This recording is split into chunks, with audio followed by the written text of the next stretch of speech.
നിങ്ങൾക്ക് രണ്ടുപേർക്കും ഒരേപോലെ ഇഷ്ടപ്പെട്ട നിങ്ങളുടെ ലൈഫിലേക്ക് നിങ്ങൾ ഒരുമിച്ച് വെൽക്കം ചെയ്ത ഒരു ഫ്രണ്ട് അതാരായിരിക്കും? ആക്ച്വലി ജിയോ എന്ന് പറഞ്ഞിട്ട് ദുബൈയിൽ നിന്ന് ഞാൻ മീറ്റ് ചെയ്ത ഒരു ഫ്രണ്ട് ഉണ്ടായിരുന്നു. അപ്പം പുള്ളിയുടെ ഫാമിലിയും എല്ലാവരുമായിട്ട് ഞാൻ ആക്ച്വലി ക്ലോസ് ആയിരുന്നു. നാട്ടിൽ വന്നതിന് ശേഷം പൊടിയായിട്ടും അവര് ഭയങ്കര ക്ലോസ് ആണ്. പുള്ളിക്കാരനും പുള്ളിക്കാരന്റെ വൈഫും സിസ്റ്ററൊക്കെ ഇവിടെ ആസ്റ്ററിലെ ഡോക്ടേഴ്സ് ആണ്, ഹസ്ബൻഡൊക്കെ. സോ അവരായിട്ടാണ് ഞങ്ങൾ എപ്പോഴെങ്കിലും എന്ത് ചെയ്യുന്ന എപ്പോഴെങ്കിലും ഞങ്ങൾ എപ്പോഴും പുറത്തു പോകാറില്ല. എപ്പോഴെങ്കിലും പോകുന്നുണ്ടെങ്കിൽ ഞങ്ങൾ അവരായിട്ട് മാത്രമാണ് പോയിട്ടുള്ളത്. അപ്പൊ ആ ഒരു ഫ്രണ്ട്ഷിപ്പ് വളരെ ഹെൽത്തി ആയിട്ട് തന്നെ മുന്നോട്ട് പോട്ടെ എന്ന് വിഷ് ചെയ്യുന്നു. ഇപ്പൊ പോയ വർഷം പൊടി റോബിന്റെ അടുത്ത് കൊടുത്തൊരു ഉപദേശം എന്താ? ഇനി നമ്മൾ അടുത്ത വർഷം കല്യാണം കഴിക്കാൻ പോവാണ്. അപ്പൊ റോബിൻ ചേട്ടാ എന്തെന്ന് പറഞ്ഞിട്ട് എന്തൊരു ഉപദേശമായിരിക്കും കൊടുത്തിട്ടുണ്ടാവില്ല? ഇപ്പൊ എനിക്ക് ബേസിക്കലി എന്റെ പാർട്ണറിൽ നിന്ന് ഞാൻ എക്സ്പെക്ട് ചെയ്യുന്ന കാര്യം എന്റെ അടുത്ത് ലോയൽ ആയിരിക്കണം എന്നുള്ളൊരു കാര്യം മാത്രമേ ഉള്ളൂ. ബാക്കി ഫെയിം, പൈസ, മെറ്റീരിയലിസ്റ്റിക് ആയിട്ടുള്ള എന്ത് കാര്യത്തിൽ ഡാമേജ് സംഭവിച്ചില്ല എനിക്കതൊരു മാറ്റർ ആയിട്ടുള്ള കാര്യമല്ല. എനിക്ക് എന്റെ അടുത്ത് ലോയൽ ആയിരിക്കണം, ഓപ്പൺ ആയിരിക്കണം, ആ ഒരു സംഭവം. അപ്പൊ നമ്മളിപ്പോ ഒരു മാരേജ് ലൈഫിലോട്ട് കടക്കുന്ന സമയത്ത് നമ്മൾ രണ്ടുപേരും അങ്ങോട്ടും ഇങ്ങോട്ടും പറഞ്ഞ കാര്യം ലൈഫ് ലോങ് ഇനി ജീവിക്കേണ്ടതാണ്. അപ്പോ എന്തുണ്ടെങ്കിലും എനിക്ക് വേറൊരാള് പറഞ്ഞ് ചെയ്യേണ്ട കാര്യങ്ങൾ അറിയേണ്ട അവസ്ഥ വരരുത്. നമ്മൾ അങ്ങോട്ടും ഇങ്ങോട്ടും ഓപ്പൺ ആയിട്ട് സംസാരിച്ച് ആ ഒരു ലോയൽ ആയിട്ട് ഭയങ്കര ഹെൽത്തി ആയിട്ട് നമ്മൾ ഭയങ്കര ബെസ്റ്റ് ഫ്രണ്ട്സ് ആയിരിക്കണം എന്നാണ് പറഞ്ഞിട്ടുള്ള ഒരു കാര്യം. ഇതുവരെ ഇപ്പൊ നമ്മള് ഈ ഒരു വർഷം ഇപ്പൊ ലാസ്റ്റ് 6 months ആയിട്ട് ഇപ്പൊ എന്റെ ഏറ്റവും വലിയ ബെസ്റ്റ് ഫ്രണ്ട് എന്ന് പറയുന്നത് റോബിൻ ചേട്ടനാണ്. അപ്പൊ നമ്മളിപ്പോ ഭയങ്കര അടിപൊളിയായിട്ടാണ് പോണത്. ശരി, റോബിൻ ആണെങ്കിലോ? എനിക്ക് ഞാൻ ഉപദേശം ഒന്നും കൊടുക്കാറില്ല. ആക്ച്വലി പുള്ളിക്കാരി അത്യാവശ്യം മെച്ചൂർ ഇനഫ് ആയിട്ടുള്ള ഒരാളാണ്. പുള്ളിക്കാരിക്ക് ഉപദേശങ്ങളുടെ ആവശ്യമില്ല. പിന്നെ സ്വന്തമായിട്ട് കാര്യങ്ങൾ മനസ്സിലാക്കി എന്നാലും ഉപദേശിക്കാൻ ഞാൻ പറയുന്നത് ഒരു കാര്യം പറയാനുണ്ട്. ഇവള് പാവാ ബേസിക്കലി. അപ്പൊ ഒരുപാട് പേര് ഇവളെ പർപ്പസ്ലി പറ്റിക്കാറുണ്ട്. അത് കണ്ടുകൊണ്ട് നിൽക്കുമ്പോ എനിക്ക് ദേഷ്യം വരും. ഞാനത് പറഞ്ഞു കൊടുക്കും, പല പ്രാവശ്യം പറഞ്ഞു കൊടുക്കും. ഇന്ന ആള് നിന്നെ പറ്റിക്കാണ്, ഞാൻ പറയും ഇന്ന ആള് മാനിപ്പുലേറ്റ് ചെയ്യാണ്, ഇന്ന കാര്യം ശരിയല്ല, അവര് നിന്നെ യൂട്ടിലൈസ് ചെയ്യാണ്. എനിക്ക് ഇഷ്ടം വന്നു കഴിയുമ്പോൾ, അതായത് ഇപ്പൊ ഞാൻ പറയണെങ്കിൽ ഇപ്പൊ കസ്റ്റമേഴ്സ് ആണെങ്കിലും ഇപ്പൊ ഇവിടെ വർക്ക് ചെയ്തിരുന്ന സ്റ്റാഫ് ആണെങ്കിലും ഒരുപാട് എന്ന് വെച്ചാൽ എല്ലാ രീതിയിലും പല പല ആൾക്കാർ കാണുമ്പോൾ എനിക്കെന്ന് വെച്ചാൽ പെട്ടെന്ന് ആൾക്കാരെ തിരിച്ചറിയാൻ പറ്റും. ഇവള് ബേസിക്കലി പാവാ, മനസ്സിലായില്ല. അപ്പം അങ്ങനെ വരുമ്പോഴത്തേക്ക് അവരങ്ങനെ പല രീതിയിൽ അത് ഞാൻ ഒന്ന് ശ്രദ്ധിക്കാൻ വേണ്ടി അൺനോൺ ആയിട്ടുള്ള ആൾക്കാർ വരുമ്പോ പെട്ടെന്ന് യൂട്ടിലൈസ് ചെയ്യാറുണ്ട്. അതെനിക്ക് മനസ്സിലാവാറില്ല. അപ്പൊ റോബിൻ ചേട്ടൻ നോക്കിട്ട് പറയും അത് യൂട്ടിലൈസ് ചെയ്യാൻ നിൽക്കുകയാണ്. അത് അല്ലാതെ വർക്ക് റിലേറ്റഡ് ആയിട്ടും ചിലപ്പോൾ അങ്ങനെ എന്ത് ചെയ്യാറുണ്ട്, വരാറുണ്ട്. അത് കറക്റ്റ് ആണ്. നിങ്ങൾ നല്ലൊരു കപ്പിളായിട്ട് നിൽക്കുമ്പോൾ ആരതിക്ക് എന്തെങ്കിലും ഇതേപോലെ ഒരു ഡ്രോബാക്ക് ഉള്ളപ്പോൾ അത് ബാലൻസ് ചെയ്ത് കൊണ്ടുപോകാൻ കറക്റ്റ് ആയിട്ട് ജഡ്ജ്മെന്റിന്റെ ഒരു ഏരിയ. ഏറ്റവും വലിയൊരു മാറ്റം വന്നത് എന്താന്ന് വെച്ചാല് റോബിൻ ചേട്ടന്റെ കൂടെ കൂടിയപ്പോ കുറച്ചുകൂടി പങ്ക്ച്വലായി കാര്യങ്ങള്. അതാണ് എനിക്ക് മെയിൻ ആയിട്ട്.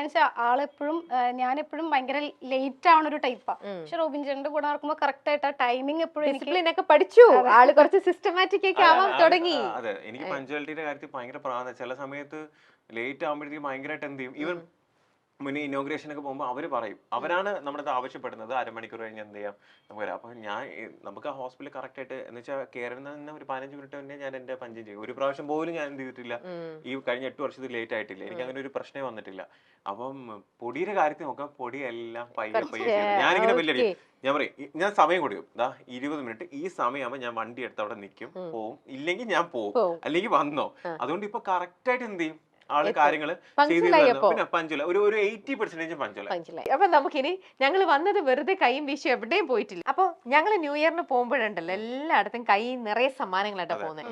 ഫസ്റ്റ് സമ്മാനം തരുന്നതിന് തൊട്ട് മുമ്പേ ഇത് ഒരു ന്യൂ ഇയർ ഗുരുജിയുടെ വക എന്തോ ഒന്ന് നിങ്ങളിലേക്ക് എത്തിക്കാനുള്ള ഒരു മെസ്സേജ് എന്തോ ഇതിൽ എഴുതിയിട്ടുണ്ട്. ഗുരുജിക്ക് എന്തോ നിങ്ങളുടെ അടുത്ത് പറയാനുള്ള കാര്യം, അത് ഞാൻ ജസ്റ്റ് അത് പാസ് ചെയ്ത് വിടുന്നു എന്ന് മാത്രം. അതാരെന്ന് എനിക്കും അറിയില്ല. ഏതോ ഒരു ഗുരുജി, ഒരു ന്യൂ ഇയർ ഗുരുജി എന്തെങ്കിലും നിങ്ങളുടെ മുമ്പിൽ റിവീൽ ചെയ്യും അതാരാണെന്നുള്ള കാര്യം. നമുക്ക് നോക്കാം ഈ ഗുരുജിക്ക് എന്താണ് നിങ്ങളുടെ അടുത്ത് പറയാനുള്ളത്. രണ്ടുപേരും കൂടെ ഒരുമിച്ച് ചേർന്ന് ഇതൊന്നും ബ്ലോ ചെയ്ത് ആദ്യം ഇത് ഊതിക്കും. പക്ഷെ എന്റെ ഒരു അഭിപ്രായം ഞാൻ പറഞ്ഞോട്ടെ, നമ്മളൊരു പുതിയ വർഷം സ്റ്റാർട്ട് ചെയ്യുമ്പോഴത്തേക്ക് അണയ്ക്കാതെ അത് എങ്ങനെ കാത്തു സൂക്ഷിക്കുന്നതാണ് എന്റെ ഒരു അഭിപ്രായത്തിൽ. അല്ലേ? അപ്പൊ നമുക്ക് അങ്ങനെ ക്യാൻഡിൽ താഴെ വെക്കാം. അല്ല, ചില ആൾക്കാർ അത് പറയും ബർത്ത്ഡേ കേക്ക് നമ്മൾ യൂഷ്വലി വെച്ചിട്ട് ബ്ലോ ചെയ്ത് നമ്മൾ ഊതിയിട്ടാണല്ലോ കേക്ക് കട്ട് ചെയ്യുക വെസ്റ്റേൺ കൾച്ചറിൽ. പക്ഷെ ഞാൻ പലരും പറഞ്ഞ് കേട്ടിട്ടുണ്ട് ഊതി വിളക്ക് അണക്കരുത്. നമ്മുടെ പറയുന്നത് ലൈറ്റ് ആണ്, ലൈറ്റ് പോസിറ്റീവ് ഒരു കാര്യം. അതിന് നമ്മൾ കിടത്തി തന്നെ അത് തുടങ്ങണമെന്ന്. മറ്റുള്ള ഊതി കിടത്തിയില്ലേ? കിടത്തി റോബിൻ മാത്രമാണ്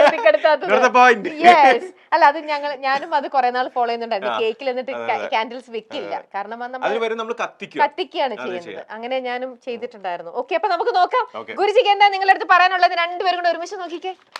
അപ്പൊ നമുക്ക് അറിയാം പൊടിയുടെ അടുത്താണോ റോബിന്റെ അടുത്താണോ.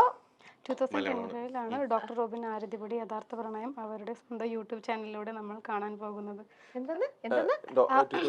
2025 ഡോക്ടർ റോബിൻ ആരതിപൊടി യഥാർത്ഥ പ്രണയ കഥ അവരുടെ സ്വന്തം യൂട്യൂബ് ചാനലിലൂടെ നമ്മൾ കാണാൻ പോകുന്നത്. ഇനി യഥാർത്ഥം നിങ്ങളെല്ലാം യഥാർത്ഥമായിട്ടുള്ള സത്യം പറഞ്ഞാൽ നമ്മളെ എല്ലാ കാര്യങ്ങളും എല്ലാവർക്കും അറിയാം. ഇതിൽ കൂടുതൽ ഒന്നുമില്ല. ഗുരുജി അറിഞ്ഞിട്ടില്ലെന്ന് തോന്നുന്നുണ്ട്. ചിലപ്പോ അതായിരിക്കും ഗുരുജി. അപ്പൂസ് നമ്മളൊക്കെ ആ ഗുരുജിയുടെ ജസ്റ്റ് ഒരു ഓൾറെഡി എല്ലാവർക്കും നമ്മളറിയുന്ന എല്ലാവർക്കും എന്താണ് സ്റ്റോറി എന്നുള്ളത് അവർക്ക് അറിയാം. പക്ഷെ എന്നാ ഗുരുജി ഒരു പക്ഷെ ഉദ്ദേശിച്ചിട്ടുണ്ടാവുക നിങ്ങൾ ഇനി കല്യാണം കഴിയുമ്പോൾ സത്യാവസ്ഥ എന്തൊക്കെയാണ്, നിങ്ങൾ എങ്ങനെ ഒരുമിച്ചു എന്നുള്ള യാഥാർത്ഥ്യം നിങ്ങൾ പ്രേക്ഷകരിലേക്ക് എത്തിക്കുന്നു. അതായിരിക്കും ഗുരുജി വിചാരിച്ചിട്ടുണ്ടാവുക. 2025 നമ്മുടെ ജീവിതം എന്ത് ചെയ്യാൻ പറ്റും, കല്യാണം കഴിഞ്ഞിട്ടുള്ള ലൈഫും കാര്യങ്ങളൊക്കെ നമുക്ക് യൂട്യൂബോ അല്ലാതെ ഉള്ള മീഡിയ വഴിയൊക്കെ നമുക്ക് അറിയിക്കാൻ പറ്റും. അപ്പൊ അതായിരിക്കും ഒരു പക്ഷെ അദ്ദേഹം ഉദ്ദേശിച്ചിട്ടുണ്ടാവുന്നത്. ശരി, നമുക്ക് ഇനി അടുത്ത ഗിഫ്റ്റിലേക്ക് പോവാം. ഗിഫ്റ്റ് ഉണ്ടോ? പിന്നെ അല്ല, ഞാൻ പൊടിയെടുത്ത് പറയായിരുന്നേ, ചായ ഓർഡർ ചെയ്യുന്നതിന് മുന്നേ എന്തായാലും സ്വീറ്റ്സ് വരുമോ. ഞാൻ കുറച്ചുകൂടി പറയാം. ഞങ്ങൾ സാധാരണ എന്തെങ്കിലും സാധനം എന്ത് ചെയ്യാറുണ്ട്, ഓർഡർ ചെയ്യാറുണ്ട്. ആണല്ലേ? ഓക്കെ, ഇനി നമ്മുടെ എല്ലാ സന്തോഷങ്ങൾക്കും നമ്മുടെ കൂടെയുള്ള ഒന്നാണ് മധുരം എന്ന് പറയുന്നത്. അപ്പൊ ഇന്നിപ്പോ ഞാൻ കൊണ്ടുവന്നിരിക്കുന്ന മധുരം മിൻലാൻഡിന്റെ മധുരങ്ങളാണ്. മിൻലാൻഡ് ഡെസേർട്സ് ആണ് ഇന്ന് ഞാൻ നിങ്ങൾക്ക് തരാൻ പോണത്. കോക്കനട്ട് ഫ്ലേവേഴ്സ് ഒക്കെ നിങ്ങൾക്ക് ഇഷ്ടമാണല്ലോ. ഇഷ്ടമാണ്. ആണെങ്കിലും ഇഷ്ടപ്പെടും, ഇത് കഴിച്ചു കഴിഞ്ഞാൽ ഇഷ്ടപ്പെടും. ഇഷ്ടപ്പെട്ടില്ലെങ്കിൽ വീട്ടിൽ ഒരു കൊച്ചു കുട്ടിയുണ്ട് കേട്ടോ, ആക്ച്വലി റോബിൻ ചേട്ടൻ ഡയറ്റിലാണ്. സാരമില്ല, ഇത് ഒരെണ്ണം കഴിച്ചോണ്ട് ഒരെണ്ണം കഴിക്കാം. ഇത് ഹെൽത്തി ആയിട്ടുള്ള ഹെൽത്തി ആയിട്ടുള്ള ഒരു ഇതാണ്, ഡെസേർട്ട് ആണ്, സ്വീറ്റ് ആണ്. മിൻലാൻഡിന്റെ കോക്കനട്ടും പീനട്ടും കൂടെ ചേർന്നിട്ടുള്ള അവിടെയുണ്ട്. ഇവരുടെ മെയിൻ ഇത് പുറത്ത് അറബി രാജ്യങ്ങളിലും പ്രത്യേകിച്ച് സൗദിയിലൊക്കെ അതെ ഇമ്പോർട്ടഡ് ആണ്. അവിടെ സൗദിയിലൊക്കെ ഇവർ ഓൾറെഡി ഡേറ്റ്സ് ബാർ ചെയ്യുന്ന ആൾക്കാരാണ്. ഫസ്റ്റ് ടൈം ആണ് നമ്മുടെ ഇവിടെ മാർക്കറ്റിലും നമ്മുടെ നാട്ടിലും ഈ ഡേറ്റ്സും കോക്കനട്ടും കൂടെ മിക്സ് ചെയ്തിട്ട് ഒരു ഹെൽത്തി ഒരു ബാർ അവർ ചെയ്തിരിക്കുന്നു. അതാണ് ഇത്, ഡേറ്റ്സ് കോക്കനട്ട് ബാർ. നമ്മുടെ നാട്ടിലെ ആൾക്കാർക്ക് എല്ലാത്തിനും തേങ്ങ ആ ഒരു ഫ്ലേവർ ഇഷ്ടമായതുകൊണ്ടാണ് അവർ മലയാളികൾക്ക് വേണ്ടി ഡേറ്റ്സ് കോക്കനട്ട് ബാർ ചെയ്തിരിക്കുന്നത്. ഇത് ഫസ്റ്റ് ടൈം ആണ് നമ്മുടെ നാട്ടില് ഇവര് ഇൻട്രൊഡ്യൂസ് ചെയ്തിരിക്കുന്നത്. അപ്പോൾ മിൻലാൻഡിന്റെ ഈ ഡേറ്റ്സ് കോക്കനട്ട് ബാർ ഞാൻ ആദ്യം നിങ്ങൾക്ക് തരികയാണ്. ഹാപ്പി ന്യൂ ഇയർ രണ്ടുപേർക്കും. യെസ്, അതേപോലെ തന്നെ മിൻലാൻഡിന്റെ മറ്റൊരു പ്രോഡക്റ്റ് ആണ് ഇത്, കോക്കനട്ടും പീനട്ടും കൂടെ ഉള്ള ഫ്ലേവർ. വാങ്ങിച്ചോ. ഇത് പ്ലെയിൻ കോക്കനട്ട്. ഇത് രണ്ടും രണ്ടാണല്ലേ? എല്ലാം മിൻലാൻഡിന്റെ തന്നെ ഓരോരോ പ്രോഡക്ട്സ് ആണ്. യെസ്, ഇത് കോക്കനട്ടും സെസമിയും കൂടെ ഉള്ളത്. അപ്പൊ ഇത് കഴിച്ചു നോക്കുന്നത് നിങ്ങൾക്ക് ഇഷ്ടാവും, വെരി ടേസ്റ്റി. അപ്പൊ നമുക്ക് ആദ്യം ഇത് അത് തന്നെ എള്ളുണ്ട പോലെ തന്നെ എല്ലാം ഓരോ ഇത് നല്ല ഫ്ലേവേഴ്സ് ആണ്. ഇതെല്ലാം കറക്റ്റ് ആണ്, ജാസ്തി മധുരമൊന്നുമില്ല. ഇനി നിങ്ങള് അടുത്ത ഫെബ്രുവരിയിൽ കല്യാണം കഴിക്കാൻ പോകുന്ന റോബിൻ ആരതിക്ക് ഇത് മധുരം നൽകിയാണ്, ഇപ്പഴേ നൽകിയാണ് സെൻട്രലിലേക്ക്. ഓക്കെ, ഞാൻ പൊട്ടിച്ചു തരുന്നു മാത്രം. റോബിൻ പൊടിക്ക് കൊടുക്കും. Yes, happy new year wish ചെയ്തോണ്ട് ഞങ്ങളുടെ വകയാണ്. പൊടിക്ക് ഇന്നത്തെ ദിവസം സ്വീറ്റ് കിട്ടിയോ? ഇല്ലല്ലോ. ഇല്ല, ഇദ്ദേഹം തന്നിട്ടില്ലല്ലോ. ഒരു ബർഗർ അല്ലേ, അത് സ്വീറ്റ് അല്ലല്ലോ. സ്വീറ്റ് ആണോ? സ്വീറ്റ് ആയിട്ട് ഞാനില്ലേ? അത് പോരാ, ആ സ്വീറ്റ് കുറെ നാളായിട്ട് കൂടെ ഉണ്ടല്ലോ. ഇത് ഫ്രഷ് സ്വീറ്റ്. മാർക്കറ്റിൽ അമൃതം വിഷമാണ്. അതെ, അപ്പം 25 വെൽക്കം ടു മൈ ലൈഫ്. എന്താ പറയാ, വിത്ത് ഈ ന്യൂ പ്രോഡക്റ്റ് ആണ്. അല്ല, പണ്ടായിരുന്നെങ്കിൽ പറഞ്ഞ ഒരു തീപ്പൊടി കൊടുക്കട്ടെ എന്ന് പറയാൻ പറ്റില്ല, പക്ഷെ ഇപ്പൊ അങ്ങനെ പറയാൻ പറ്റില്ലല്ലോ. ശരി, ഓക്കെ, കഴിച്ചോളൂ. ഒരു ബൈറ്റ് എടുക്കുക. തിരിച്ചേ പൊടി തിരിച്ചു കൊടുക്ക. ഇഷ്ടപ്പെട്ടോ? ഇഷ്ടപ്പെട്ടു. ഇതാണ് അതിനകത്തുള്ളത്. Thank you. ഓക്കെ, ഇതാണ് അതിനകത്തുള്ള dates chocolate dates coconut bar. ഇനി ഞാൻ മറ്റൊരു ഗിഫ്റ്റ് കൊടുക്കാൻ പോവാണ്. നിങ്ങൾക്ക് എന്തായാലും ഉടനെ ഇതിന്റെ ആവശ്യമില്ല, കാരണം കല്യാണം അടുത്ത മാസം കഴിക്കാൻ പോകുന്നതേ ഉള്ളൂ. അതിനുശേഷം കുറച്ചും കൂടെ കുറെ വർഷങ്ങൾ കൂടെ കഴിയുമ്പോഴേ നിങ്ങൾക്ക് ഈ ഇന്റർവെലിന്റെ ആപ്പിന്റെ ഉപയോഗം ഉണ്ടാവുള്ളൂ. പക്ഷേ നിലവിൽ നിങ്ങളുടെ ഫാമിലിയിൽ വേറെ കുട്ടികളൊക്കെ ഉള്ള സ്ഥിതിക്ക് നിങ്ങൾക്ക് അവർക്ക് വേണ്ടിയിട്ട് തീർച്ചയായിട്ടും സജസ്റ്റ് ചെയ്യാം. ഇന്റർവെൽ എന്ന് പറയുന്നത് ഒരു എഡ്യൂക്കേഷണൽ ടെക്നോളജി, അതായത് ഇൻഡിവിജ്വൽ ഓൺലൈൻ ക്ലാസ്സസ് കൊടുക്കുന്ന ഒരു ആപ്പാണ്. ഇവരാണ് ഇപ്പോൾ നമ്മുടെ കേരളത്തിൽ ഫസ്റ്റ് ആയിട്ട് ലീഡ് ചെയ്ത് നിൽക്കുന്ന എഡ്യൂക്കേഷൻ ടെക്നോളജി സബ്ജക്റ്റിൽ ഏറ്റവും ബെസ്റ്റ് ലീഡിങ് നിൽക്കുന്ന ഒരാൾക്കാരാണ്. മാത്രമല്ല ഇന്ത്യയിൽ തന്നെ ഇവരാണ് ഇപ്പോൾ ഫസ്റ്റ് റണ്ണറപ്പ്, അതായത് 3rd ലെവലിലേക്ക് വന്ന് നിൽക്കുന്ന ഒരു ആപ്പാണ് ഇത്. നമ്മുടെ കുട്ടികൾക്ക് KG മുതൽ 12th വരെയുള്ള കുട്ടികൾക്ക് ഏത് സബ്ജക്റ്റിലാണോ കുട്ടികൾ വീക്ക് ആയെന്ന് വെച്ചാൽ അവർക്ക് അതിന് വേണ്ട ഒരു ട്രെയിനിങ് കൊടുക്കും. KG മുതൽ 12th വരെയുള്ള എല്ലാ സബ്ജക്ട്സും ഇവർ കവർ ചെയ്യുന്നുണ്ട്. അത് അവർ കറക്റ്റ് ആയിട്ട് ഒരു കുട്ടീനെ, അതെ അതെ മലയാളീസ് തന്നെയാണ്, പക്ഷെ ഇവർ ഒരുപാട് സ്ഥലത്ത് കൊടുക്കുന്നുണ്ട്. അപ്പൊ നിലവിൽ ഇവർ കുട്ടികളായിട്ട് ഫസ്റ്റ് നോക്കി മനസ്സിലാക്കി ആ കുട്ടിക്ക് എന്താണ് വീക്ക്നെസ് എന്നൊക്കെ മനസ്സിലാക്കിയിട്ട് ആ കുട്ടിക്ക് വേണ്ട കംപ്ലീറ്റ് അനലൈസ് ചെയ്തിട്ട് വേണ്ട ഒരു ട്രെയിനിങ് ആണ് ഇവർ കൊടുക്കുന്നത്. ഓൺലൈൻ ആണ്. ഓരോ സബ്ജക്റ്റിനും ആ കുട്ടി ഏതിലാണോ വീക്ക് എന്ന് വെച്ചാൽ ആ സബ്ജക്റ്റിനുള്ള പ്രോപ്പർ ട്രെയിനിങ് ഇവർ കൊടുക്കും. പിന്നെ ഇവരുടെ ട്രെയിനിങ്ങിന്റെ ഏറ്റവും വലിയ സ്പെഷ്യാലിറ്റി എന്ന് പറയുന്നത് ഇവരുടെ എല്ലാം 1-on-1 സെഷനാണ്. ഒരു കുട്ടിക്ക് ഒരു ടീച്ചർ, അതാണ് ഇവർ ഏറ്റവും കൂടുതൽ ഫോക്കസ് ചെയ്യണത്. അപ്പോൾ കംപ്ലീറ്റ് ആ ഒരു അറ്റൻഷൻ ആ ടീച്ചർ കുട്ടിയുടെ മേളിൽ ഉണ്ടാവും. അപ്പോൾ കറക്റ്റ് ആയിട്ട് കുട്ടീനെ ഗൈഡ് ചെയ്യാൻ പറ്റും. മിനി സ്ക്രീൻ പ്രേക്ഷകർ കാത്തിരിക്കുന്ന വിവാഹമാണ് റോബിൻ രാധാകൃഷ്ണന്റേതും ആരതി പൊടിയുടേതും. ബിഗ് ബോസ് ഷോയ്ക്ക് ശേഷം റോബിൻ നൽകിയ അഭിമുഖം വഴിത്തിരിവായി ആരതിയുമായി പ്രണയത്തിലാവുകയായിരുന്നു. ആ പ്രണയത്തെക്കുറിച്ചെല്ലാം ഇരുവരും നേരത്തെ പലതവണ സംസാരിച്ചിട്ടുമുണ്ട്. ഗംഭീരമായി നടന്ന വിവാഹ നിശ്ചയവും സോഷ്യൽ മീഡിയയിൽ ചർച്ചയായിരുന്നു. ഇനി കല്യാണമാണ്. വരുന്ന ഫെബ്രുവരി 16-നാണ് റോബിൻ രാധാകൃഷ്ണൻ ആരതി പൊടി വിവാഹം. അടുത്തിടെ മാധ്യമങ്ങളോട് പ്രതികരിക്കവേ റോബിൻ വിവാഹ വിശേഷങ്ങൾ പങ്കുവച്ചു.